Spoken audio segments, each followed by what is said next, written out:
Þetta var hörkuleikur, svona, já, þín tilfinning, er þetta eitthvað sem koma skal? Þetta verið 5 tæknivillur, hvernig lagst þetta í þið? Bara geggjað sko, ótrúlega skemmtileg leikur og mér finnst við koma mjög einbeittar inn í leikinn svona framan í fjórða fór svona, þú veist, vera smá kærlausar bara þegar munurinn var orðinn það mikill. En já, ég bara fyrst alltaf vera bæta eftir og byggja vona á því sem við erum búin að vera að gera. Já, nú vantaði 2 leikmenn yfir, byrjunarliðsleikmenn, en þrátt fyrir það þá tókuð þið Valskonur frekar létt hérna í dag. Þetta sé það sem koma skal eða haldið þið eftir að lenda í bara meiri átökum en næst? Já, algjörlega, við erum ekkert að fara að vera að spila svona leik alltaf í Val sko, held ég.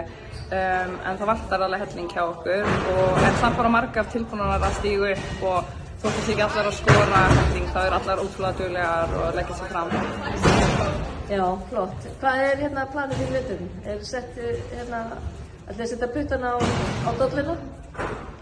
Sko, við erum ekkert að fara yfir markmiðin okkar en þetta er alltaf, held ég, hausnum á öllum, sérstaklega eftir seinasta tímabil að gera betur en við gerum þá, en þá alveg svektar eftir það en við erum að reyna að byggja á því með nýjum leikmönnum og svona, já, bara við þetta. Ég ætla að geta ekki. Takk fyrir þetta. Já, takk. Gangi ykkur vel.